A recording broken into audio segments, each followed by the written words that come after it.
আসসালামু আলাইকুম রহমতুল্লাহি ওবরাকাতুহ। বিসমিল্লাহ আলহামদুলিল্লাহ আসসালাতু আসসালামু আলা রসুলিল্লাহ ওয়ালা আলিহি ওয়া আসহাবিহি আজমাইন আম্মা বাদ। প্রিয় দর্শক শ্রোতা, আপনাদের প্রত্যেককে স্বাগত জানাচ্ছি নেক্সাস টেলিভিশনের প্রতিদিনকার আয়োজন বেকম্যান্স বিস্কিটস নিবেদিত ইসলামী জীবন বিধানের আজকের পর্বে আপনাদের সঙ্গে আমি আব্দুল কাহার রয়েছি। আজ আমরা আলোচনা করতে চাই ফিলিস্তিন সংকট এবং আমাদের করণীয়। ফিলিস্তিন অন্যান্য দেশের মতো সাধারণ কোনো দেশ নয়, বরং এখানে কোরআন হাদিসে এই দেশ সম্পর্কে, এই স্থান সম্পর্কে অত্যন্ত চমৎকার কিছু তথ্য রয়েছে। আমরা সেই বিষয়গুলো জানবো আজকের অতিথির কাছ থেকে। প্রিয় দর্শক, আপনিও চাইলে আমাদের সাথে যুক্ত হতে পারবেন। নেক্সাস টেলিভিশন ইসলামিক এই পেজের কমেন্ট বক্সে গিয়ে বাংলায় সংক্ষেপে আপনারা যে কোনো প্রশ্ন আমাদেরকে পাঠাতে পারেন। প্রিয় দর্শক, আজ আপনাদেরকে জানাতে চাই যে আমাদের সাথে কে আছেন। বিজয়নগর বাইতুন নূর জামে মসজিদের সম্মানিত খতিব শাইখ ডক্টর মুফতি মোহাম্মদ জাকারিয়া নূর আমাদের সাথে রয়েছেন। আসসালামু আলাইকুম রহমতুল্লাহি ওয়া বারাকাতুহু। ওয়ালাইকুম আসসালাম রহমতুল্লাহি ওয়া বারাকাতুহু। শাইখ, কেমন আছেন আপনি? জি আলহামদুলিল্লাহ ভালো আছি, আপনি ভালো আছেন? আলহামদুলিল্লাহ, আল্লাহ রাব্বুল আলামিন ভালো রেখেছেন। দীর্ঘ 5 মাস পরে আপনাকে পেয়েছি, আলহামদুলিল্লাহ। আলহামদুলিল্লাহ, আসলে টেলিভিশনের প্রোগ্রামগুলি তো আমরা সবসময় করছি প্রাণবন্তভাবে, আমাদের দর্শকদের সাথে একটা যোগসূত্র তৈরি হয়, দিনের কিছু খেদমত হয়। তো আলহামদুলিল্লাহ ব্যক্তিগত কিছু ঝামেলা থাকে, কিছু প্রোগ্রাম, সেসব কারণে আমাদের আশা হয়ে ওঠে না। তো তারপরেও আলহামদুলিল্লাহ আবার আমরা ফিরেছি এবং সুন্দর কিছু আয়োজনে সংযুক্ত থাকবো ইনশাআল্লাহ। ইনশাআল্লাহ। কারণ আমরা যখন কমেন্টগুলো দেখি আমাদের দর্শকদের পেজের মধ্যে যে শায়েখরা কেন আসে না, তো তারা নাম মেনশন করে বলতে থাকেন। তো আশা করছি দর্শকদেরকে ভালো লাগবে। তো যে বিষয়টি আপনার থেকে কথা শুনতে চাই যে আসলে ফিলিস্তিন সংকট এবং আমাদের করণীয়, আপনি আমাদেরকে শুরুতেই বলবেন যে আসলে ফিলিস্তিনটা মুসলমানদের কাছে আসলে গুরুত্বপূর্ণ কেন? কারণ আমরা আজকে বাংলাদেশের ভূখণ্ড থেকে শত শত মাইল দূরে সেই ফিলিস্তিন কোথায় দেখা নাই, জানা নাই, কিন্তু কোন টানে, কিসের টানে আসলে আমরা ফিলিস্তিনের জন্য কাঁদছি, সেই জায়গাগুলো কোথায়? ইন্নাল হামদুলিল্লাহ ওয়াসসালাতু ওয়াসসালামু আলা রাসূলিল্লাহ ওয়া বা'দ। ফিলিস্তিন সংকট এবং ফিলিস্তিন আমাদের কাছে বা মুসলমানদের কাছে কেন গুরুত্বপূর্ণ, এটা একটা মানে বাস্তবতা নিরিখে এটা প্রশ্নটা চলে আসে। তো কোরআনে কারিমের বর্ণনা এবং হাদিসের বর্ণনা আলোকে মানে আমরা যদি অনেক দীর্ঘ না করি তাহলে সংক্ষেপে যেটুকু বলা যায় সেটা হলো, ফিলিস্তিন এক নাম্বার হলো রাসূলুল্লাহ সাল্লাল্লাহু আলাইহি ওয়াসাল্লাম যখন মেরাজে গিয়েছেন বাইতুল্লাহ থেকে মসজিদে আকসা হয়ে, এই বর্ণনাটা কোরআনে কারিমে দেওয়া আছে। তবে এই বর্ণনার আগেও যে কারণে ফিলিস্তিন আমাদের কাছে গুরুত্বপূর্ণ সেটা হলো, এ পর্যন্ত যত নবী রাসূল এসেছেন তাদের অধিকাংশের অবস্থান ফিলিস্তিনে ছিল। জি, ইব্রাহিম আলাইহিসসালাতু ওয়াসসালাম, ইয়াকুব আলাইহিসসালাম, ইউসুফ আলাইহিসসালাম এবং সেই সময়কার অনেক নবীরা এবং লূত আলাইহিসসালাম এই জনপদের সাথেই সম্পৃক্ত ছিলেন। এবং বিভিন্ন সময় হিজরতের যে সমস্ত ঘটনাগুলো বর্ণনা কোরআনে কারিমে বা বিভিন্ন সূত্রে আছে, এগুলি সব ফিলিস্তিন বা ওই সময়ের শাম, সিরিয়া, যেগুলি এখন জর্ডান, তারপরে সিরিয়া, তারপরে মিসর, এগুলিকে কেন্দ্র করে। কারণ ইব্রাহিম আলাইহিসসালাম যে সফর করেছিলেন, হিজরত করেছিলেন এই ফিলিস্তিন থেকে মিশর, মুসা আলাইহিসসালাতু ওয়াসসালাম মিশর, এরকম অধিকাংশ, এরপরে সুলাইমান আলাইহিসসালাম, দাউদ আলাইহিসসালাম, এরকম অসংখ্য নবী রাসূলদের জায়গা হলো ফিলিস্তিন এবং জন্মস্থান তাদের ফিলিস্তিন। তো এটা যদি আমরা আরেকটু পিছনে যাই, সেটা হলো আল্লাহ পাক রব্বুল আলামিন পৃথিবীতে প্রথম যে ঘরটি নির্মাণ করেছেন সেটা হলো বাইতুল্লাহ। তো এরপরে যে ঘরটি নির্মাণ করেছেন সেটা হলো বাইতুল মুকাদ্দাস, যেটা মুসলমানদের প্রথম কিবলা। আবু যর গিফারি রাদিয়াল্লাহু তাআলা আনহু বর্ণিত একটা হাদিস, যেটা বুখারীতে বর্ণিত আছে, সেখানে রাসূলুল্লাহ সাল্লাল্লাহু আলাইহি সাল্লামকে প্রশ্ন করা হলো যে কোন ঘরটা সর্বপ্রথম মান উদিয়া আউয়ালু বাইতিন উদিয়া ফিল আরদি আউয়ালান, যে পৃথিবীতে সর্বপ্রথম কোন ঘরটি স্থাপিত করা হয়েছে? রাসূলুল্লাহ সাল্লাল্লাহু আলাইহি সাল্লাম বলেন আল মসজিদুল হারাম। এরপর প্রশ্ন করা হলো সুম্মা আইয়ু, এরপর কোন ঘরটি নির্মাণ করা হয়েছে? আল্লাহ রাসূল বলেন আল মাকসিদুল আকসা। এরপর প্রশ্ন করা হলো দুইটা মসজিদের মধ্যবর্তী ব্যবধান কতখানি? সেখানে রাসূলুল্লাহ সাল্লাল্লাহু আলাইহি সাল্লাম বলেন যে 40 বছর, সেটা দুই ঘরের ব্যবধান বা 50 বছর। তো এখন এই 40-50 বছরের ব্যবধানে বাইতুল্লাহ এবং বাইতুল মুকাদ্দাস এই দুটার সৃষ্টি আল্লাহ তৈরি করেছেন। সুতরাং এই দুইটা ঘর স্বয়ং আল্লাহ পাক রব্বুল আলামিন মুসলিম উম্মার জন্য এটাকে নির্মাণ করেছেন বা মানুষের জন্য। প্রথম ঘর মসজিদুল হারাম আর প্রথম কিবলা, এরপর আসতেছে ঘর, দ্বিতীয় ঘর হলো মসজিদুল আকসা। এরপরে কিবলার যে প্রসঙ্গটা চলে আসলো, কিবলামুখী হবে কিবলা। এই কিবলার ক্ষেত্রে প্রথম কিবলা হলো মসজিদুল আকসা। যে কারণে রাসূলুল্লাহ সাল্লাল্লাহু আলাইহি ওয়াসাল্লামের উপরে যখন নামাজ ফরজ হয়েছে এবং তিনি যখন কিবলার দিকে ফিরে নামাজ আদায় করতেন, তখনও কিন্তু বাইতুল মুকাদ্দাসের দিকে ফিরে নামাজ আদায় করতেন। কিন্তু তখন বাইতুল্লাহকে সামনে রেখে বাইতুল মুকাদ্দাসকে সামনে নিয়ে পড়তেন। এটা যখন নাকি রাসূলুল্লাহ সাল্লাল্লাহু আলাইহি সাল্লাম হিজরত করে মক্কা থেকে মদিনায় চলে গেলেন, তো মদিনায় হিজরত করার পরে স্বাভাবিকভাবেই এখন কিন্তু বাইতুল্লাহ চলে গেল পিছনে, বাইতুল মুকাদ্দাস সামনে। যে কারণে রাসূলুল্লাহ সাল্লাল্লাহু আলাইহি সাল্লাম এখন বাইতুল্লাহকে পিছনে দিয়ে বাইতুল মুকাদ্দাসের দিকে নামাজ পড়ছেন, সেটা কিন্তু কোরআনে কারিমে স্পষ্ট বর্ণনা করা আছে যে ফাওয়াল্লি ওয়াজহাকা শাতরাল মাসজিদিল হারাম, এই ব্যাপারে। এবং আল্লাহ রাসূল আল্লাহ পাক বলছেন কাদ নারা তাকাল্লুবা ওয়াজহিকা ফিস সামা ফালানুওয়াল্লিয়ান্নাকা কিবলাতান তারদাহা। আল্লাহ রাসূল হিজরত করে 16-17 মাস পর্যন্ত তিনি বাইতুল মুকাদ্দাসের দিকে ফিরে নামাজ আদায় করেছেন এবং সেখানে তার মনের আকাঙ্ক্ষা ছিল বাইতুল্লাহর দিকে, বারবার আকাশের দিকে তাকাতেন যে আল্লাহর পক্ষ থেকে কোনো নির্দেশনা আসে কিনা। পরবর্তীতে এটা তো আমরা সকলেই জানি, মসজিদে জুল কিবলাতাইন যেটাকে বলা হয়, যে একই নামাজে দুই দিকে কিবলার ঘোষণা চলে আসছে, সেই চিহ্নটা এখনো আছে মদিনার মসজিদে। তো এই কারণে অর্থাৎ মুসলমানদের প্রথম কিবলা হলো বাইতুল মুকাদ্দাস, এই কারণে একটা গুরুত্বপূর্ণ। দ্বিতীয়ত হলো যে নবী রাসূলরা এখানে এসেছেন, এ কারণে গুরুত্বপূর্ণ। অসংখ্য নবীরা এখানে জন্মগ্রহণ করেছেন, অসংখ্য নবীরা অবস্থান গ্রহণ করেছেন, অসংখ্য নবীরা তাদের জন্মস্থান থেকে বিভিন্ন কারণে এই ফিলিস্তিন নগরীতে এসেছেন। এই সমস্ত কারণে এবং সর্বশেষ এবং সর্বশেষ যেটা শ্রেষ্ঠত্বের ব্যাপারে, সর্বশেষ রাসূলুল্লাহ সাল্লাল্লাহু আলাইহি ওয়াসাল্লাম মসজিদে হারাম থেকে যখন মেরাজে যাবেন, সেখান থেকে বাইতুল মুকাদ্দাস এসেছেন, সেখানে নামাজের ইমামতি করেছেন। এখান থেকে নতুন বাহন এসেছে, সেই বাহনে আল্লাহ পাকের মেরাজে তিনি গমন করেছেন। এই নানাবিধ কারণে এটা গুরুত্বপূর্ণ। আর সর্বশেষ আল্লাহ পাক রব্বুল আলামিন পৃথিবীতে অনেক অনাকাঙ্ক্ষিত ঘটনা ঘটে যাওয়ার পরেও আবার যখন আল্লাহ পাক এই পৃথিবীতে ইসলামকে বিজয়ী করবেন, সেটাও বাইতুল মুকাদ্দাসকে কেন্দ্র করে, ফিলিস্তিনকে কেন্দ্র করেই এই অবস্থা হবে। এবং সেখানে হাদিসের বর্ণনায় যে ইহুদিরা এভাবে আমাদের সাথে, এবং এই ইতিহাসগুলো অনেক লম্বা, যে ইহুদিরা মুসলমানদের সাথে বিরোধপূর্ণ আচরণ, এটা কিন্তু সেই মুসা আলাইহিস সালামের যুগে, ইব্রাহিম আলাইহিস সালামের যুগে এইভাবে কিন্তু চলে আসতেছে। আপনি এখানে কয়েকটি তথ্য দিলেন যে আসলে কোন কোন কারণে গুরুত্বপূর্ণ, কিন্তু এই ফিলিস্তিন এটা কি মুসলমানদের কাছে গুরুত্বপূর্ণ? তারাই কি এটাকে হকদার বেশি, নাকি আসলে ইহুদিরাও তো তারা বলছে এটা তাদের কাছে হকদার, তারা এটাকে দখল করতে চাচ্ছে? সংকটের তৈরিটা আসলে এভাবেই, যে একটা বলেন যে ফিলিস্তিন সংকটটা কি, সংকটের বিষয়টা হলো এটার ইতিহাস অনেক লম্বা। কারণ এই ফিলিস্তিন এবং মসজিদ আকসাকে কেন্দ্র করে অনেক বড় বড় ভলিউম বই পুস্তক লেখা হয়েছে, পত্রিকা কলাম লেখা হচ্ছে রেগুলার। মানে আমি তো ব্যক্তিগতভাবে পত্রিকার কলামগুলো দেখতেছি এবং পড়তেছি প্রায় 40 বছর যাবৎ। এবং ইয়াসির আরাফাত ছিলেন, তো এরকম তারা পিএলও চুক্তি, অন্যান্য চুক্তি যা করেছে সব কিছুর মধ্যে এখানে লম্বা ইতিহাসের একটা অন্যতম কারণ হলো যে আসলে মুসলমানদের জন্য প্রথম কিবলা এবং নবী রাসূলদের জন্মস্থানের কারণে আমাদের কাছে যেই শ্রেষ্ঠত্বের মানদণ্ড, একই দিকে ইহুদি এবং খ্রিস্টানদের কাছেও, তাদের কাছে এটা একটা গুরুত্বপূর্ণ জায়গা। তাদের গুরুত্বপূর্ণ জায়গার মধ্যে যেমন তাদের নবীদের কথা বলা আছে, আবার সেই সাথে তাদের অস্তিত্বের প্রশ্ন আসে। তাই খ্রিস্টানদের বিষয় এবং এটা সংকটের বিষয়টা হলো আসলে একসময় খ্রিস্টানদের কাছে এই ভূমিটা অত্যন্ত গুরুত্বপূর্ণ।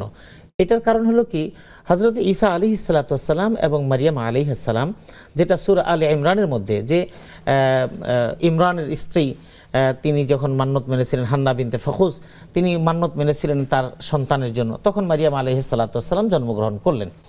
তো তিনি মসজিদের খাদিম হিসেবে তাকে নিয়োগ করবেন, কিন্তু তিনি একজন নারী হিসেবে আল্লাহ পাক তাকে পাঠিয়ে দিলেন। আল্লাহর উদ্দেশ্য হলো যে এই নারীর গর্ভ থেকে আল্লাহ পাক পিতা ছাড়া একজন নবীকে প্রেরণ করবেন। তো মারিয়াম আলাইহিস সালাম বেড়ে উঠেছেন কিন্তু বাইতুল মুকাদ্দাস এবং এখানকার খাদিম হিসেবে।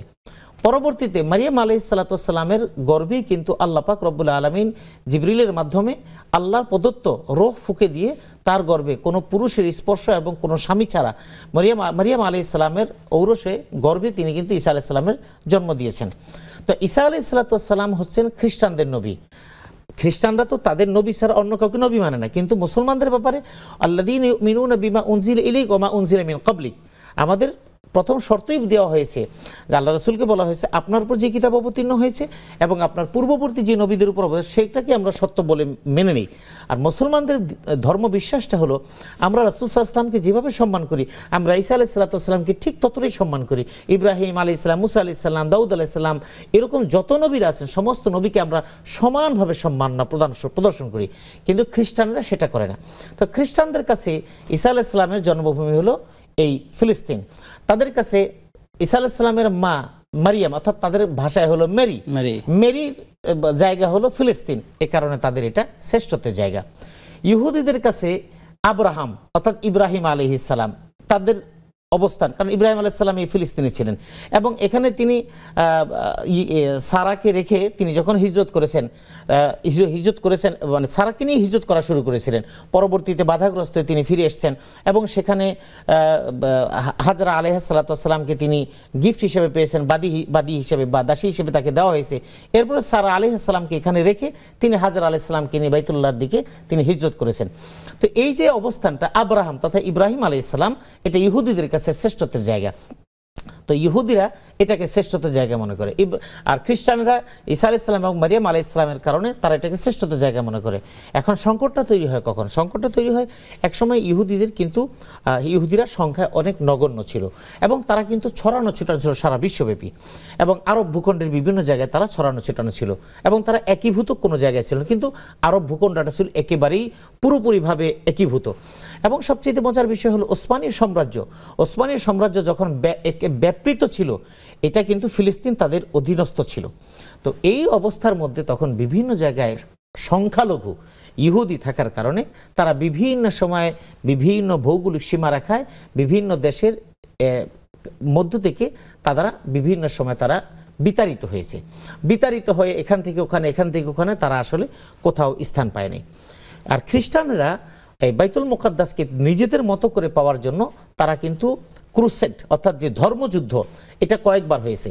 এই ধর্মযুদ্ধ তারা ঘটিয়ে তারা বাইতুল মুকাদ্দাসকে দখল নিয়ে তারা এখানে রেখেছে। তখন কিন্তু ইহুদিরও ছিল আশেপাশে, কিন্তু তাদের এই খ্রিস্টানদের ক্ষমতা এতটাই বেশি ছিল, ইহুদিরা সেখানে পাত্তা পায়নি। তাদেরকে অনেক ইহুদিদেরকে তারা হত্যা করেছে। পরবর্তীতে আবার মুসলমানেরা, বিশেষ করে সালাহউদ্দিন আইয়ুবীর যেই ঘটনাটা, সালাহউদ্দিন আইয়ুবী আবার তার নেতৃত্বে এই খ্রিস্টানদেরকে এখান থেকে তাড়িয়ে এই বাইতুল মুকাদ্দাসকে মুসলমানদের করায়ত্ত করা হয়। এরপরে সময়ের ব্যবধানে এরপরে আরো অন্যান্য ইতিহাস ধীরে ধীরে সংকট তৈরি হতে থাকে। এরপরে একসময় কিন্তু হিটলার যখন ক্ষমতাসীন হওয়ার পরে ইহুদিদের বিভিন্ন কর্মকাণ্ডের কারণে ইহুদিদেরকে হত্যা করা হয়, তাদের আচরণগুলো। কারণ আমরা সূরা বাকারা যদি তেলাওয়াত করি, মুসা আলাইহিস সালামের যুগে তারা কিন্তু খুব ঘাটতারা কিসিমের মানুষ এবং তারা খুব উগ্রবাদী। রাসূলুল্লাহ সাল্লাল্লাহু আলাইহি ওয়াসাল্লাম কোরআনে যে আয়াতগুলি স্পষ্টভাবে আল্লাহ পাক নাজিল করেছেন, ইয়া আইয়ুহাল্লাযীনা আমানু লা তাত্তাখিযুল ইয়াহুদা ওয়ান নাসারা আউলিয়া, স্পেসিফিকভাবে ইহুদি এবং খ্রিস্টানদের কথা বলা হয়েছে যে তাদেরকে তোমরা কখনোই তোমরা ভাববে না যে তারা তোমাদের বন্ধু। কারণ লা তাত্তাখিযুল ইয়াহুদা ওয়ান নাসারা আউলিয়া বা'দুহুম আউলিয়াউ বা'দ, তারা কিন্তু একে অপরের পরিপূরক।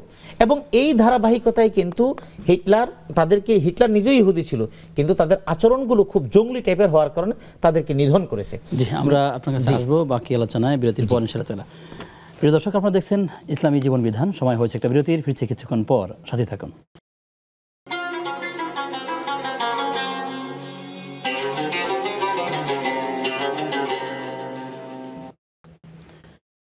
বিরতির পরে সবাইকে আবারও আমন্ত্রণ জানাচ্ছি নেক্সাস টেলিভিশনের প্রতিদিনকার আয়োজন বেকম্যানস বিস্কিটস নিবেদিত ইসলামী জীবন বিধানের আজকের পর্বে। আপনাদের সঙ্গে আব্দুল কাহার রয়েছি, অতিথি হিসেবে যুক্ত আছেন শাইখ ডক্টর মুফতি মোহাম্মদ জাকারিয়া নূর। শাইখ, আপনি আলোচনা করছিলেন যে আসলে ফিলিস্তিন সংকট এবং আমাদের করণীয়। আপনি আমাদেরকে জানাবেন যে এই মুহূর্তে ফিলিস্তিনের গাজায় উপত্যকায় ধ্বংসযজ্ঞ চলছে, মুসলিমরা নানা জায়গা থেকে নানা রকমভাবে প্রতিবাদ করছে, কিন্তু আমরা দেখছি মুসলিম বিশ্বের নেতারা তারা এক্ষেত্রে চুপচাপ। কেন মনে হয় তারা চুপচাপ? আসলে আমরা যে বিষয় নিয়ে আলোচনা করছি, এই বিষয়টা অনেক বড় বিষয়। এটা আসলে আমরা 2-4-5 মিনিটে 10-15 মিনিট আমরা যে আলোচনা করবো এটা শেষ করতে পারবো না, এবং এগুলির অনেক তথ্য উপাত্ত আছে যেগুলো হয়তো আমরা জানিও না, আমাদের স্বল্প জ্ঞানে সেগুলো আয়ত্ত করাও সম্ভব না। আমরা এই বিষয়টাকে যদি দেখি ছোট ছোট আকারে, যে মুসলিম বিশ্ব তথা এখন বিশ্ব নেতারা চুপ কেন, এটার জবাব যদি আমরা খুঁজি তাহলে কোরআনের আয়াতের আলোকে যদি আমরা একটু পর্যালোচনা করি তাহলে আমরা পেয়ে যাব। সেখানে বলা হয়েছে, ফাতারাল্লাযীনা ফী কুলূবিহিম মারাদুন ইউসারিউনা ফীহিম ইয়াকুলুনা নাখশা আন তুসীবানা দায়রা, যে ইহুদি এবং খ্রিস্টানরা তারা কখনোই তোমাদের বন্ধু নয়, এবং তারা কিন্তু একে অপরের পরিপূরক, যেটা আমরা কিন্তু 2000 সালের অর্থাৎ আমরা কিন্তু আমরা 9/11 অর্থাৎ 11 তারিখে যে টুইন টাওয়ার ধ্বংস হওয়া, এবং সেটার পিছনে কিন্তু ইহুদি জায়ান্টদের একটা কিন্তু ভূমিকা ছিল। এই খ্রিস্টানদের, ইহুদি এবং খ্রিস্টান তাদের মিলিত প্রয়াসে কিন্তু এটাকে ধ্বংস করে পরবর্তীতে কিন্তু তারা মুসলিম রাষ্ট্রগুলোকে ধ্বংস করেছে। তো তারা কিন্তু একে অপরের পরিপূরক। আজও পর্যন্ত পৃথিবীর কোথাও কিন্তু দেখবেন না যে খ্রিস্টানরা ইহুদিদেরকে মারছে, ইহুদিরা খ্রিস্টানদেরকে মারছে, অথবা এই জাতের কারোর সাথে কারো কোনো দ্বন্দ্ব নেই। সমস্ত আক্রমণগুলো মুসলিমদের উপরে। আপনি সারা বিশ্বের মধ্যে আপনি দেখেন ইরাক, ইরান, তাদের টার্গেট হচ্ছে মুসলিম, এবং কোন কোন খেলায় আমাদের মধ্যে লাগিয়ে দেওয়া, যাতে করে আমরা আমাদেরকে মেরে ফেলতে পারি। দর্শক আছেন, প্রিয় দর্শক কে আছেন, পরিচয় দিয়ে প্রশ্ন করুন। আসসালামু আলাইকুম। আসসালামু আলাইকুম। ওয়ালাইকুম আসসালাম ওয়া রাহমাতুল্লাহ। আমি দুটো প্রশ্ন করতে চাই। জি। এক, আমার মা মসজিদের কাজের জন্য প্রায় 11 লাখ টাকার মতো রেখেছে। এটা কি যাকাত দিতে হবে?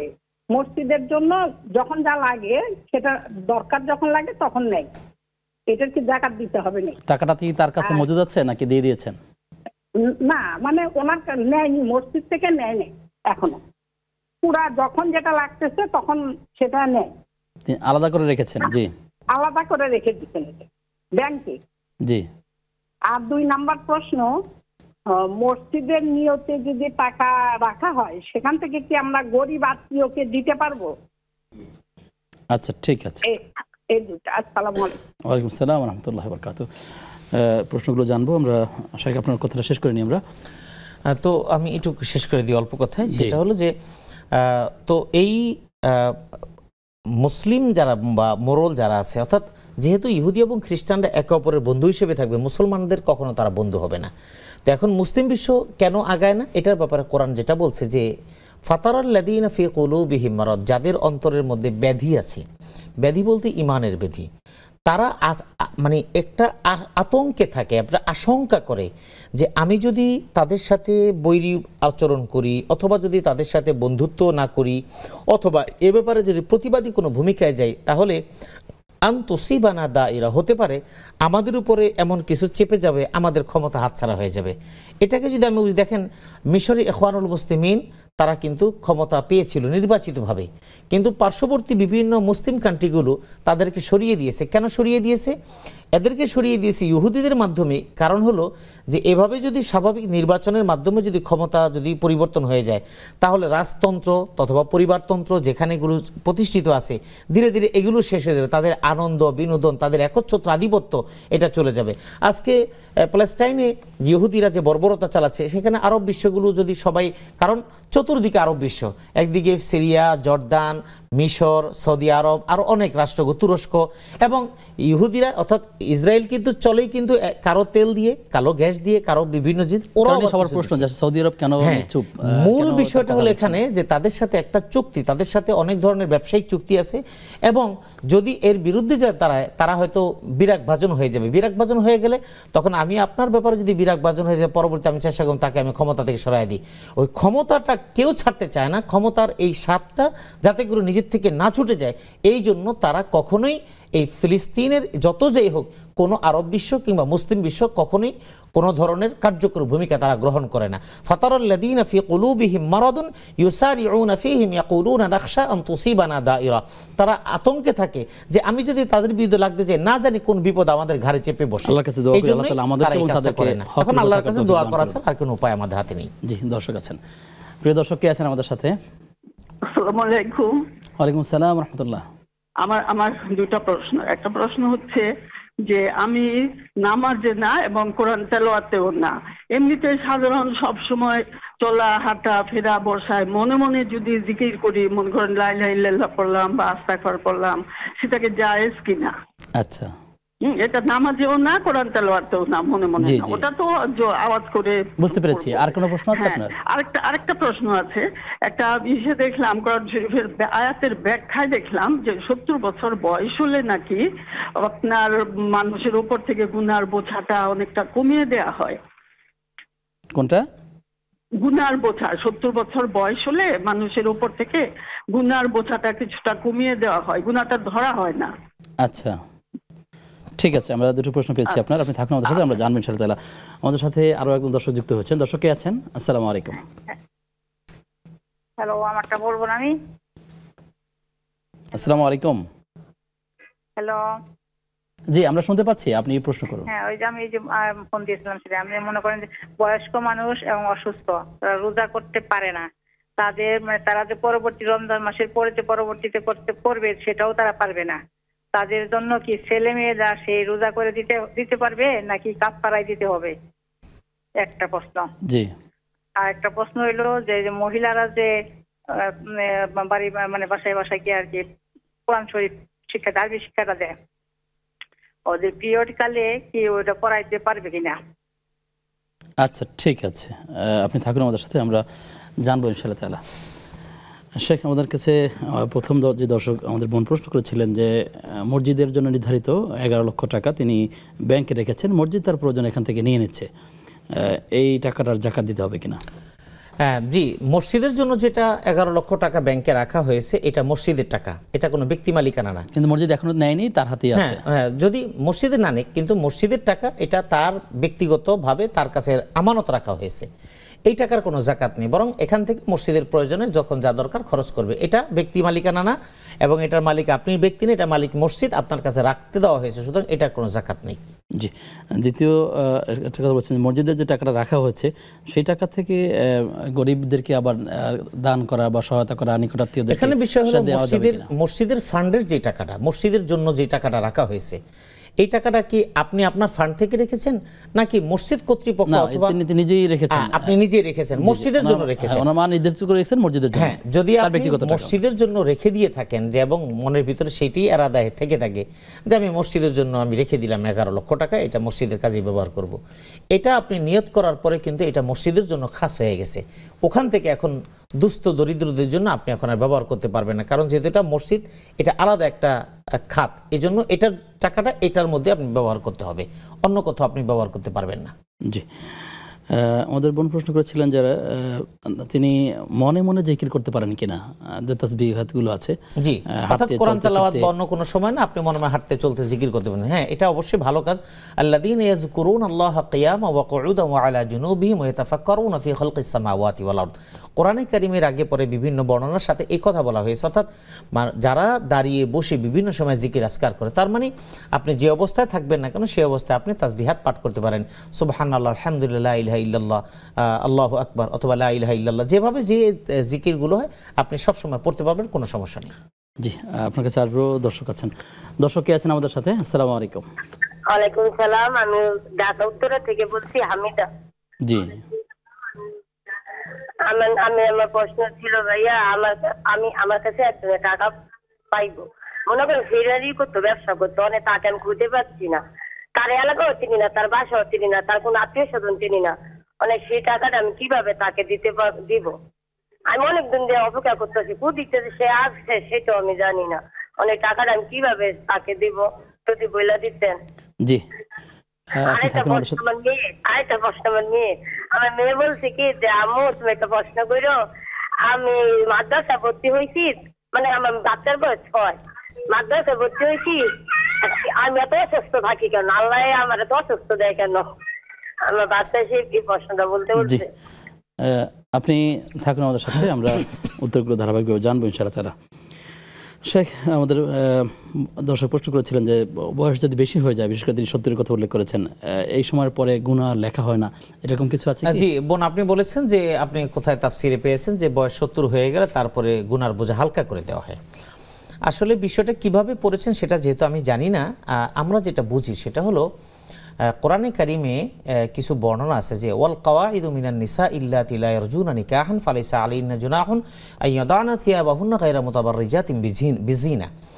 এখানে পর্দা সংক্রান্ত বিধিবিধান আলোচনা করার ক্ষেত্রে নারীদের মধ্যে যে সমস্ত নারীরা বয়োবৃদ্ধ হয়ে গিয়েছে, যাদের বিবাহের কোনো আকর্ষণ নাই, তাদের যৌবনের কোনো আকর্ষণ নাই, এবং মানে এই জাতীয়, অর্থাৎ তিনি এখন আসলে পৃথিবীর অন্য কোনো আকর্ষণ তার ভিতরে বয়স হয়ে গেছে, নিজের দিক থেকেও না, অপর দিক থেকেও না। এখন এইরকম নারী এই বয়সে চলে গেলে তখন তিনি যদি ওই রকম হিজাব মেনটেন না করেন, সেক্ষেত্রে তার কোনো গুনাহ নেই।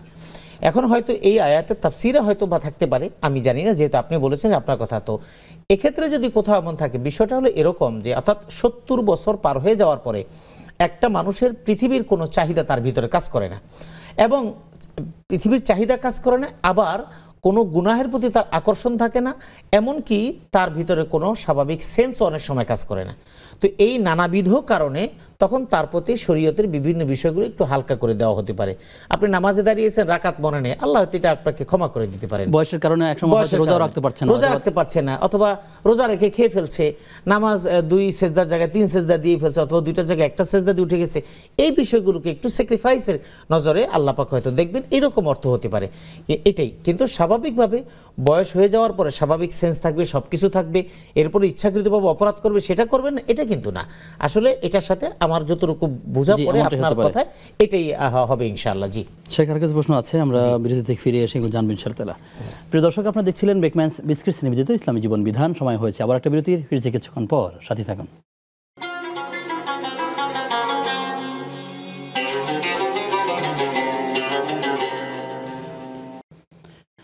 বিরতির পরে সবাইকে আবারও আমন্ত্রণ জানাচ্ছি নেক্সাস টেলিভিশনের প্রতিদিনকার আয়োজন বেকম্যানস বিস্কিটস নিবেদিত ইসলামী জীবন বিধানের আজকের পর্বে। প্রিয় দর্শক, আপনিও চাইলে আমাদের সাথে যুক্ত হতে পারবেন টেলিভিশন স্ক্রিনে দেখানো নম্বরে ফোন কলের মাধ্যমে। এছাড়া নেক্সাস টেলিভিশন ইসলামিক এই পেজের কমেন্ট বক্সে গিয়ে বাংলায় সংক্ষেপে আমাদের কাছে যে কোনো প্রশ্ন আমাদেরকে পাঠাতে পারেন। শেখ আমাদেরকে প্রশ্ন করেছিলেন যে রোজা রাখতে পারছেন না এবং আগামী দিনে যিনি তিনি সুস্থ হয়ে রাখবেন সেটিও সম্ভাবনা খুব কম। তো এক্ষেত্রে তিনি কিভাবে এই রোজাগুলোর কাফারা আদায় করবেন, অথবা অন্য কেউ রোজাগুলো রেখে দিতে পারেন কিনা, শরিয়া কি বলছে? জি বোন, আপনার যে প্রশ্নটা আসলে যে আপনার বাবা বা যেই হোক অক্ষমতার কারণে রোজা রাখতে পারছেন এবং আগামীতে রোজা রাখার সম্ভাবনাও নেই, অর্থাৎ অসুস্থতাজনিত কারণে, তাহলে সেক্ষেত্রে আপনি যে দুটো কথা বলছেন, একটা কথা বলছেন যে আমরা কাফারা দিব নাকি আমরা অর্থাৎ তার ছেলেমেয়েরা রোজা রেখে দিবে। আসলে এখানে শরীয়তের বিধান হলো ওয়ালাল্লাযীনা ইউতিকুনাহু ফাফিদিয়াতুন তুআমু মিসকিন। এখানে কোরআনে যে নির্দেশনা যে রোজা ফরজ করা হয়েছে, যদি কোনো কারণে তিনি যদি রোজা রাখতে না পারেন এবং এতটাই অসুস্থ অথবা বার্ধক্যজনিত কারণ, বেকার যে কোনো এমন অবস্থা যে ভবিষ্যতে সুস্থ হয়ে এটার কাজা আদায় করার মতো সক্ষমতা তার নেই, এমন যদি হয় তাহলে তার জন্য ফিদিয়া। এখন ফিদিয়াটা কি? ফিদিয়া হলো একজন রোজাদার রোজা রাখতে তার সাহরি, তার ইফতারি এবং মধ্যরাতের খাবার, এই যে এটার আনুষঙ্গিক বিষয়ে যতটুকু প্রয়োজন সবটুকু একজন রোজাদারকে দিবে। অর্থাৎ আপনার বাবা যদি হন তাহলে আপনারা একজন রোজাদার দিনদার মানুষকে রোজা রাখার জন্য তার ব্যবস্থাপনা করবেন, তার খাবার দাবারের ব্যবস্থা করবেন। যদি এটা হয় আপনার বাড়িতে খাবার দাবার ব্যবস্থা করতে না পারেন, তাহলে বর্তমান বাজার অনুযায়ী একটা মানুষ সারা 1 মাস ইফতার করবে, সেহরি করবে, এবং আপনার বাবা রোজা রাখলে যেই মানের খাবার খেতেন, সেহরি করতেন, ওই মানের আপনি ফিদিয়া ওই রোজাদারকে দিয়ে দিবেন। তাতে রোজাদার রোজা রাখবে, আর আপনার বাবা যে রোজা রাখতে পারলেন না এটার বদলা হিসাবে আল্লাহ পাক তা মাফ করে দিবেন। কিন্তু যিনি রোজা রাখলেন এই তার রোজার সওয়াবের কোনো কমতি হবে না। এটা অনেকেই মনে করে যে সে তো রোজা রাখলো আমার বাবাটা, তাহলে তারটা কই গেল। না, বিষয়টা এটা না। তিনি যে রোজা রাখলেন এই রোজা রাখার দ্বারা তিনিও সওয়াব পাবেন এবং আপনি যে ফিদিয়া দিলেন আপনিও সেই সমান পরিমাণ সওয়াব পাবেন। সুতরাং এটাই কাজ। এখন বর্তমান বাজারে অর্থাৎ একটা মানুষ একবেলা মানে এই যে রোজার মধ্যে খেতে 5,000 টাকা হয় না, তারপর আমরা অন্তত পক্ষে বলি যে মিনিমাম 5,000 টাকা দেওয়া দরকার। এরকমভাবে 1 মাসের রোজার জন্য আপনি এরকম একজন দরিদ্র মানুষ যিনি ভালো খেতে পারেন না তাকে রোজাদার, তাকে ফিদিয়া আদায় করে আশা করা যায় আল্লাহ তাআলা মাফ করতে পারেন ইনশাআল্লাহ তাআলা। দর্শক আছেন, প্রিয় দর্শক কে আছেন আমাদের সাথে? আসসালামু আলাইকুম। জি ওয়ালাইকুম আসসালাম, আমি হুজুর নীলা বলছিলাম পাবনা থেকে। জি বোন, প্রশ্ন? জি 2টা প্রশ্ন করব হুজুর। ফার্স্ট প্রশ্ন হচ্ছে, ফরজ রোজা ভাঙতি থাকলে ফরজ রোজাটা আগে করতে হবে নাকি সাক্ষী রোজাটা আগে করতে হবে, একটু বলবেন। আর একটা প্রশ্ন হচ্ছে, আমার নানা অনেক অসুস্থ, বৃদ্ধ হয়ে গেছেন, প্রায় 90 বছর হয়ে গেছেন, ক্যান্সার হয়েছে, বাট হচ্ছে 3টা রোজা রাখছেন উনি, আর রাখতে পারেন নাই অসুস্থতার জন্য। ইচ্ছা ছিল কিন্তু করতে দেয়া হয় নাই। তো আমার নানা তো 7টা মেয়ে, তো বলছে মেয়েরা যদি রোজাটা করে দিতে চায় এটা কি করে দিতে পারবে? মানে 7টা মেয়ে কিছু কিছু করে নানার আর বাকি রোজাগুলো 3টা রোজা করতে পারছেন তিনি, আরগুলো করতে পারেন নাই। এই বিষয়ে একটু বলবেন।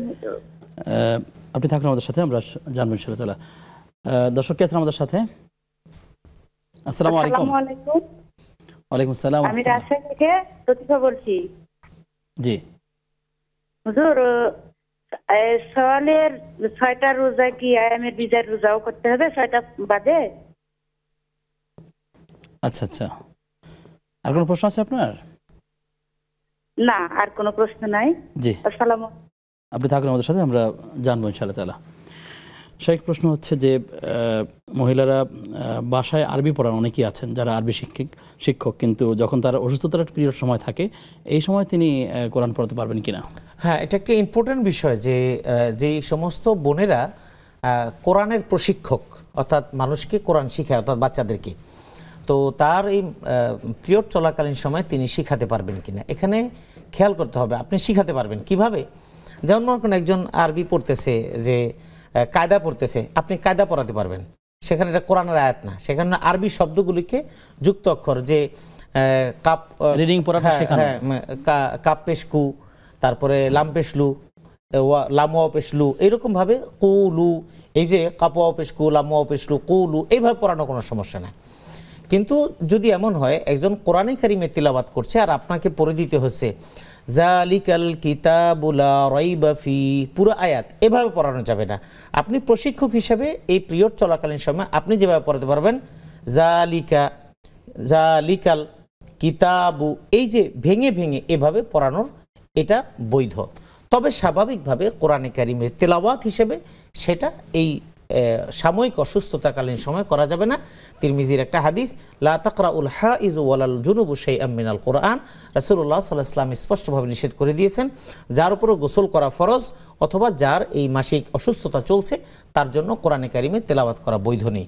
তবে তাসবিহ তাহলিল সহ কোরআনের যে দোয়াগুলো আছে এই দোয়াগুলো পড়া যাবে। তার মানে হলো কোরআনের দোয়াগুলো বলতে আসলে যদি একটু আরেকটু কথা বলেন। বিসমিল্লাহি মাজরিহা ওয়া মুরসাহা ইন্না রাব্বিল গাফুরুর রহিম।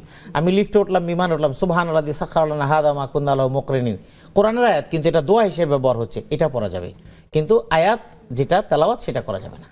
জি, আশা করছি আমাদের বোন তার প্রশ্ন জবাব পেয়েছেন। প্রশ্ন করেছেন যে তিনি এক লোক তার কাছে টাকা পেত, কিন্তু তাকে খুঁজে পাওয়া যাচ্ছে না, টাকাটা তাকে কিভাবে পরিশোধ করবেন, এবং তিনি চেষ্টা করেছেন কোনো মাধ্যমে তার সাথে যোগাযোগ করা যায় কিনা, কিন্তু সকল মাধ্যমেই তিনি ব্যর্থ হয়েছে। কেউ যদি আপনার কাছে টাকা পায়, কেউ যদি আপনার কাছে টাকা পায় এবং সেই টাকাটা পরিশোধ করার জন্য তাকে যদি খুঁজে না পান, অনেক চেষ্টা করার পরেও যদি তার কোনো ধরনের জায়গা বা তার কোনো খোঁজখবর পাওয়া না যায়, পরিশোধ করার মতো মাধ্যম পাওয়া না যায়, তাহলে সময়টা যদি দীর্ঘ হয় তাহলে আপনি তার পক্ষ থেকে আপনি বিভিন্ন সাদাকামূলক কাজে আপনি খরচ করবেন, দান করবেন, এবং আপনার মনের মধ্যে তার পক্ষ থেকে আপনি আদায় করছেন এই নিয়তটা থাকবে, তাহলে তা আপনার ঋণ পরিশোধ হবে এবং তার পক্ষ থেকে সাদাকা করার সবটা আপনি পেয়ে যাবেন ইনশাআল্লাহ। ইনশাআল্লাহ তাআলা। শেখ প্রশ্ন করেছেন যে তার মেয়ের কথা, আমাদের এক বোন বলেছেন যে মেয়ে মাদ্রাসায় পড়ে, তার প্রশ্ন হচ্ছে যে যদি সে মাদ্রাসায় পড়ে তাহলে সে অসুস্থ হবে কেন? তার একটা প্রশ্ন, ছোটো মানুষের প্রশ্ন যেভাবে হয় আর কি, আমরা এই উত্তরটা জানবো। আমাদের সাথে দর্শক যুক্ত আছেন। দর্শক কে আছেন আমাদের সাথে? জি, আসসালামু আলাইকুম। ওয়ালাইকুম আসসালাম ওয়া রাহমাতুল্লাহ। তাহলে আমার দুইটা প্রশ্ন আছে। জি জি, প্রশ্ন শুনতে চাই। প্রশ্নটা হচ্ছে নামাজের বিষয়ে। আমি নামাজ পড়ি, এই যে নামাজের প্রথমে আগে তো পড়ছি সূরা মুলুক, বাকারা, হাসর, সূরা আল ইমরানের লাকাদ জাকুনা আমানার রাসূল, এগুলা দিয়ে প্রথম নামাজ পড়ছি। তাহা এভাবে পড়বো নাকি এই দিকতে আসবো, কোন দিক দিয়ে পড়লে ভালো হয়? মানে সূরাগুলোর ধারাবাহিকতা কেমন হবে এটাই প্রশ্ন? জি জি জি। আচ্ছা ঠিক আছে, আর কোনো প্রশ্ন আছে আপনার? জি, আর একটা প্রশ্ন। জি, আর তাহাজ্জুদ নামাজ পড়ার সময় শুধু কি ইখলাস দিয়ে পড়া যাবে নাকি সূরা মিলিয়ে পড়বো? তাহাজ্জুদ নামাজে সূরা মিলানো কিভাবে হবে সেটা? হ্যাঁ, সূরা মিলিয়ে পড়বো না শুধু ইখলাস দিয়ে পড়লে ভালো হয়? কোনটা ভালো হয় সেটা বললে একটু ভালো হয়। আচ্ছা ঠিক আছে, আপনি থাকুন আমাদের সাথে, আমরা জানবো ইনশাআল্লাহ তাআলা। শেখ, এই ছোট্ট বোনের যে প্রশ্ন, যে মাদ্রাসায় পড়লে আমি অসুস্থ কেন হব? আসলে অসুস্থতাটা এটা মানে কথাটা অনেক লম্বা, তবে মানে সংক্ষিপ্ত কথা হলো যে সুস্থতা অসুস্থতা এটা মানব জীবনের বৈশিষ্ট্য। কোনো মানুষ যদি জীবনে অসুস্থই না হয়, আসলে এটা যে পৃথিবী, এই পৃথিবীর স্বাভাবিক নিয়মতান্ত্রিকতা, এটার জন্যই আপনি বিপদে পড়বেন, আবার বিপদ কেটে যাবে, অসুস্থ হবেন, আবার সুস্থ হবেন। কারণ আল্লাহর এই পৃথিবীতে আল্লাহর যে অগণিত নিয়ামত দিয়ে আমাদেরকে ভরে রেখেছেন, আপনি অসুস্থ হয়ে যাচ্ছেন, সেখান থেকে আল্লাহ মানে আপনাকে সুস্থ করছেন। কিভাবে? আপনি ডাক্তারের কাছে যাচ্ছেন, ডাক্তার আপনার রোগ নির্ণয় করছে, ঔষধ দিচ্ছে, খাচ্ছেন, এগুলি সব আল্লাহ পাকের নিয়ামত। এই জন্য এইটা হলো। আরেকটা হলো যে সুস্থতা অসুস্থতা এটা আল্লাহর পক্ষ থেকে সৃষ্টি। আল্লাহকে চিনার জন্য আপনি যে একজনের অধীনে আছেন, একজনের কর্তৃত্বের মধ্যে আছেন, এটা আপনাকে বুঝতে হবে। এই জন্য মাদ্রাসা পড়লে অসুস্থ হবেন না, তাহলে তো আলেমুল আমারও কোনো অসুস্থ হতেন না।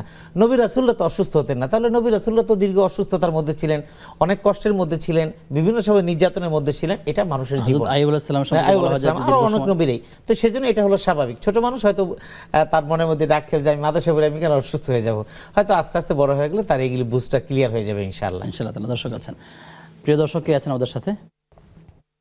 দুঃখিত, সংযোগটি বিচ্ছিন্ন হয়ে গেছে। শেখ, এই ছোট্ট মনের যে প্রশ্নটা, ঠিক এরকম অনেক প্রশ্ন এরকম অনেকের থাকে যে আমি নিয়মিত নামাজ পড়ি, রোজা রাখি, দিনদার, জাকাত দেই, হজ করি, আল্লাহর কথাগুলো শুনি, চেষ্টা করি, তারপরে আমার বিপদ কাটছে না, কিন্তু যারা কিছুই করছে না, আল্লাহর হুকুম হাকাম মানছে না, তারা তো দিব্যি ভালো চলছে, তাহলে আমি কেন?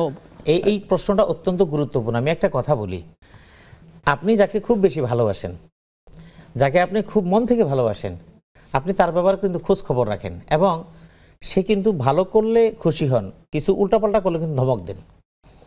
আর যার ব্যাপারে আপনার কোনো ফিলিংস নেই, সে গাঁজা খাক, কোনো সমস্যা নেই, সে নামাজ না পড়, কোনো সমস্যা নেই, সে মদ খায় রাস্তায় টালো হয়ে থাকুক, কোনো সমস্যা নেই। কিন্তু যে আপনার ছেলে, যে আপনার মেয়ে, যে আপনার আত্মীয়, যে আপনার বন্ধু, যে আপনার রিলেটিভ, তার ছোট্টখাট্ট বিষয়ে কিন্তু আপনি খুব পেরেশান হয়ে যান। আল্লাহ পাক রব্বুল আলামিনের কাছে মুমিনদের গুরুত্ব এতটাই বেশি, একজন মুমিন বান্দাকে আল্লাহ পাক রব্বুল আলামিন যখনই দেখেন মুমিন বান্দা একটু যদি সে বেশি কিছু পেয়ে যায়, তাহলে বিপদগামী হইতে আল্লাহ পাক তাকে টান দেন। যে কারণে দেখবেন মুমিনেরা সততার মধ্যে যারা থাকে, তারা কিন্তু অনেক বিলাসপূর্ণ জীবনযাপন করতে পারে না। কারণ বিলাসপূর্ণ জীবনযাপন অনেক মানে একটা বিত্তশালী জীবনযাপন, সেখানে কিন্তু একটু এদিক সেদিক করা লাগবে। ইমানদারের এদিক সেদিক করতে গেলেই আল্লাহ, মনে করেন ঘুষের টাকা সবাই খেয়ে হজম করতে পারে না। একজন ঘুষ খাইছে, ঘুষ খাওয়ার পরে দেখা যায় পরের দিনে একটা এমন বিপদে পড়ছে, যা খাইছে তার চেয়ে বেশি চলে গেছে। তার মানে কি? আল্লাহ তাকে খেতে দিবেন। আর যে ঘুষ খেতে খেতে অভ্যস্ত, আল্লাহ পাক রব্বুল আলামিন কোরআনে কারীম মধ্যে মান কানা ইউরিদু হারসাল আখিরাত নাজিদাহু ফি হারসি ওয়া মান কানা ইউরিদু হারসাদ দুনিয়া নুতিহি মিনা ওয়া মা লাহু ফিল আখিরাতি মিন নাসিব। পরকাল যে চায় তাকে আল্লাহ পরকাল দেন, আর যে দুনিয়া চায় তাকে দুনিয়া দেন, কিন্তু ওয়া মা লাহু ফিল আখিরাতি মিন নাসিব, পরকালে সে কিছুই পাবে না। ইমানদাররা দুনিয়াতে কষ্ট ভোগ করবে, পরকালে তার জন্য শান্তি। আর বেঈমানেরা দুনিয়াতে তারা সব ভোগ করে ফেলবে, পরকালে কিছু পাবে না।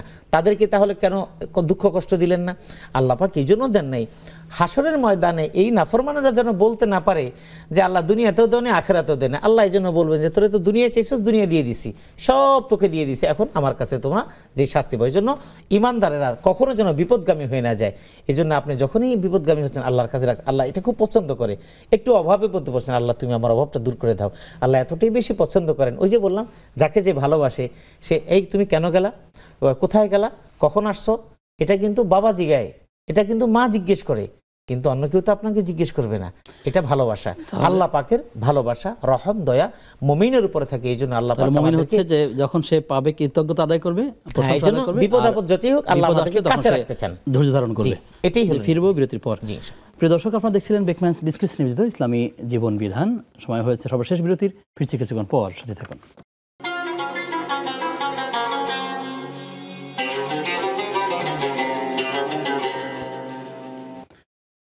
বিরতির পরে সবাইকে আবারও আমন্ত্রণ জানাচ্ছি নেক্সাস টেলিভিশনের প্রতিদিনকার আয়োজন বেকম্যানস বিস্কিটস নিবেদিত ইসলামী জীবন বিধানের আজকের পর্বে। আপনাদের সঙ্গে আমি আব্দুল কাহার রয়েছি। আমার সঙ্গে অতিথি হিসেবে যুক্ত আছেন শাইখ ডক্টর মুফতি মোহাম্মদ জাকারিয়া নূর। শাইখ আমাদেরকে প্রশ্ন করেছেন আমাদের এক বোন, তিনি জানতে চেয়েছেন যে ফরজ রোজা আগে রাখবেন নাকি নফল রোজা রেখে তারপরে ফরজটা কমপ্লিট করে তারপরে নফলটা রাখবেন, অর্থাৎ রমাদানের যাদের ভাঙতি রোজা ছিল সেটা রেখেই তারপরে এই রোজা রাখতে হবে নাকি আগে নফলটা রাখতে পারবেন? হ্যাঁ জীবন, এই প্রশ্নটা অনেকেরই মনে থাকে যে আসলে শাওয়ালে 6 রোজা রাখবেন, যেটাকে আমরা সাক্ষী রোজা বলি। সাক্ষী রোজা না, এটা আমরা আসলে প্রচলিত শব্দ, যে শাওয়ালের 6 রোজা এটা আগে রাখবো নাকি আমাদের রমজানের ভাঙতি রোজা আগে রাখবো।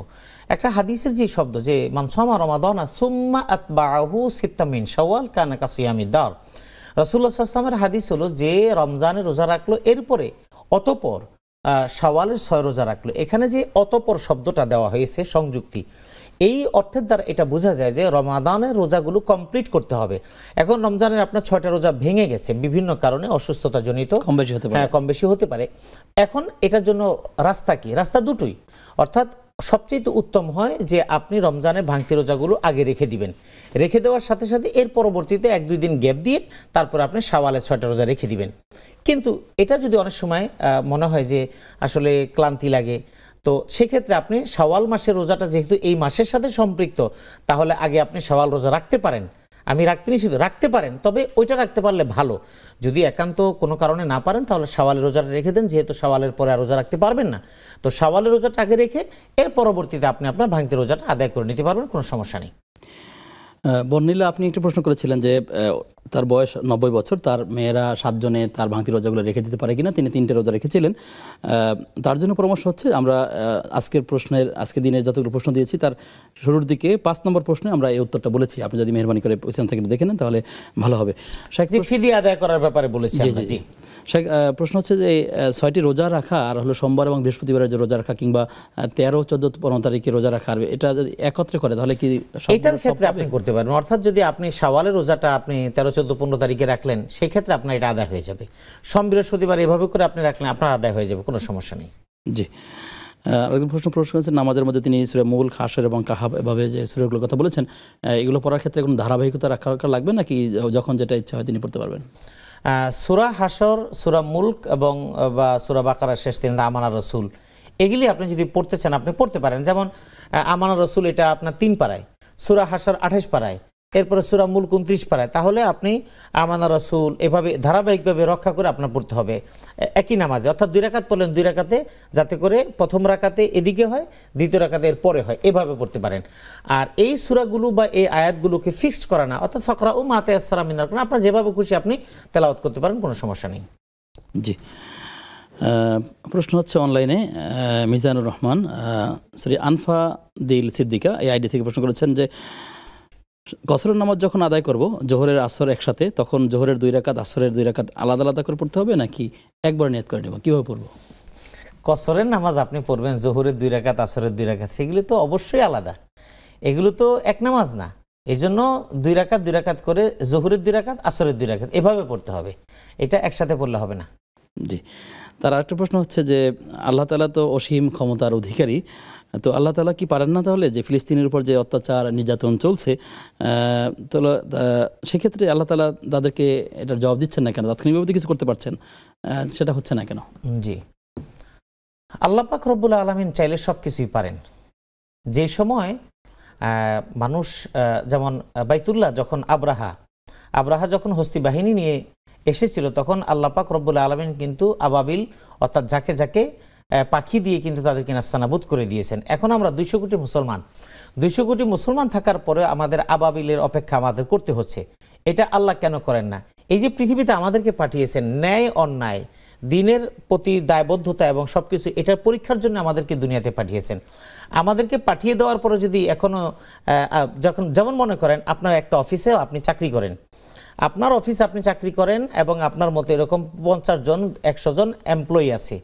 এখন এমপ্লয়ি থাকার পরে সেই কাজটা যদি মালিককে এসে করতে হয়, তাহলে আপনাদেরকে রাখছে কেন?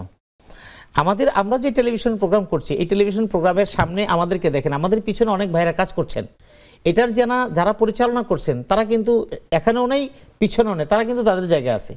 এখন যদি প্রশ্ন করি যে আমি যদি একদিন না আসি, এখন যদি মনে করি টেলিভিশন কর্তৃপক্ষ মালিক যে উনি কেন আমাদেরটা পারে না, তাহলে আমাদেরকে রাখছে কেন?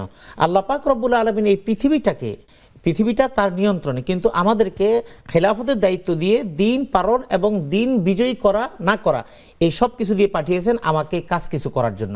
এখন আমি কাজ না করে নাকে তেল দিয়ে ঘুমাবো আর আল্লাহ আবাবিল পাঠাবেন, এটা দায়িত্ব না, বরং আল্লাহ পাক আমাকে জিজ্ঞেস করবেন যে তোমার চোখের সামনে ফিলিস্তিন এরকম নির্যাতিত হচ্ছিল, তোমরা 200 কোটি মুসলমান ছিলা অথবা এত কোটি মুসলমান ছিলা, তোমরা কি করেছো? এই প্রশ্নের জবাব আমাদেরকে দিতে হবে।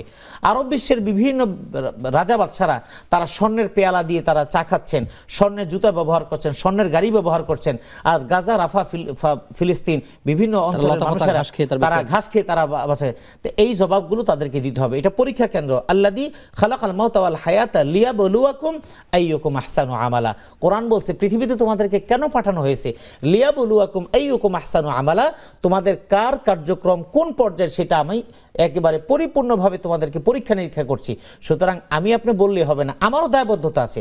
আমি যেখান থেকে বলছি, আমরা যে রাজপথে মিছিল করছি, প্রতিবাদ করছি, আমাদের জায়গা থেকে ইচ্ছে দিয়ে বেশি কিছু করার নেই, কিন্তু যাদের ক্ষমতা আছে তাদের এটার জন্য আল্লাহর কাছে জবাবদিহি করতে হবে।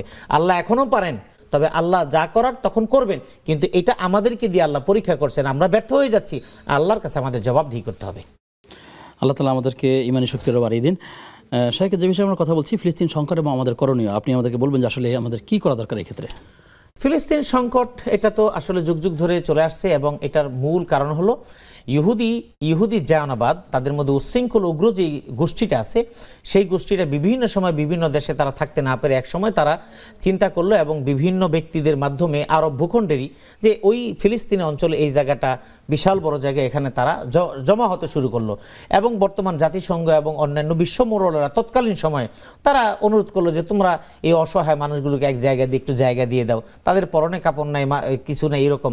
তো জায়গা দিয়ে পরবর্তীতে ওই ইহুদিরা বিভিন্ন জায়গা থেকে ধীরে ধীরে এখানে জমা হতে থাকলো, এবং তারা সিদ্ধান্ত নিল যে আমাদের একটা ভূখণ্ড দরকার, যেই ভূখণ্ডে আমরাই থাকবো, যাতে করে আমাদের বিরুদ্ধে কেউ কোনো ধরনের নির্যাতনের জায়গা বের করতে না পারে। সেখান থেকেই শুরু, এবং এটার পিছনে তো খ্রিস্টানরা আসি। এই কারণে ফিলিস্তিন সংকটের অবস্থা এখন এমন হয়ে গেছে, যে কারণে দেখা যায় এখন ফিলিস্তিনিরা তাদের নিজ ভূখণ্ডে মানে নিজ ভূমে পরবাসী, এরকম অবস্থা হয়ে গেছে। এই সংকটের উত্তরণের পথ কি? উত্তরণের পথ হলো মুসলিমরা যে যেখানে আছে সেখান থেকে এই ইহুদি এই দানবদের বিরুদ্ধে প্রতিবাদ গড়ে তোলা, প্রতিবাদ এবং প্রতিরোধ গড়ে তোলা। কিন্তু বিশ্ব মোড়ল যারা ঘুমিয়ে আছে, তাদের এই যে ঘুম ভাঙছে না, এটার জন্য তো আসলে মানে আমরা বুঝতেছি না। তো এমন একটা সময় আল্লাহ না করুক চলে আসতে পারে, যে সময় হয়তো এই সমস্ত আরব মোড়লদের উপরে বিপদ চেপে যাবে, তখন হয়তো অন্য কেউ কথাও বলবে না। এই জন্য সংকট নিরসনের জন্য আমরা আমাদের জায়গা থেকে, প্রত্যেকের জায়গা থেকে প্রতিবাদ এবং প্রতিরোধ করা দরকার, এবং প্রতিবাদী হওয়া দরকার, এবং এই আওয়াজ তুলে দেওয়া দরকার যে আমরা ফিলিস্তিনের ফিলিস্তিন স্বাধীনতা আমরা কামনা করছি। এবং এর জন্য বাংলাদেশ থেকে বিভিন্ন ভূমিকা নেওয়া হচ্ছে। আগামী 12 তারিখে সারা বাংলাদেশের বিভিন্ন জায়গা থেকে মানুষেরা এই ফিলিস্তিনের পক্ষে প্রতিবাদ জানাবে, এবং শাহবাগ এবং মানিক মেভিনিউ বিভিন্ন জায়গায় যাবে। এ ব্যাপারে আমরাও সেখানে থাকবো। আপনারাও আপনাদের ইমানি দায়িত্ব হিসেবে আল্লাহর কাছে অন্তত জবাবদিহি করতে পারবেন যে আল্লাহ আমাদের দায়িত্ব থেকে আমরা এতটুকু করতে পেরেছি, এইটুকু আমরা করবো। আল্লাহর কাছে রাতের গভীর আমরা দোয়া করবো, আল্লাহ যেন এই জাতিকে, আল্লাহ নির্যাতিত মুসলিমদেরকে সহযোগিতা করা এবং তাদের জন্য দোয়া করা, এবং যে সকল শাসকরা ঘুমিয়ে আছে তাদের কাছে আমাদের বার্তা পাঠানো, এবং অর্থনৈতিকভাবে তাদেরকে দুর্বল করার যতগুলো ওয়ে আছে আমাদের সেই পণ্যগুলো বর্জন করার চেষ্টা করা, এবং মিডিয়ায় নির্যাতনের কথাগুলো বেশি বেশি প্রচার করার চেষ্টা করা, এবং কূটনৈতিক সম্পর্ক বাড়ানো। আল্লাহ তাআলা আমাদেরকে কাজগুলো করবার তৌফিক দান করুন। প্রিয় দর্শক, আপনারা দেখছিলেন বেকম্যানস বিস্কিটস নিবেদিত ইসলামী জীবন বিধান। আজ যে পর্যন্তই। আগামী অনুষ্ঠান দেখবার আমন্ত্রণ জানিয়ে আজকের মতো বিদায় নিচ্ছি। আসসালামু আলাইকুম ওয়া রাহমাতুল্লাহি ওয়া বারাকাতুহু।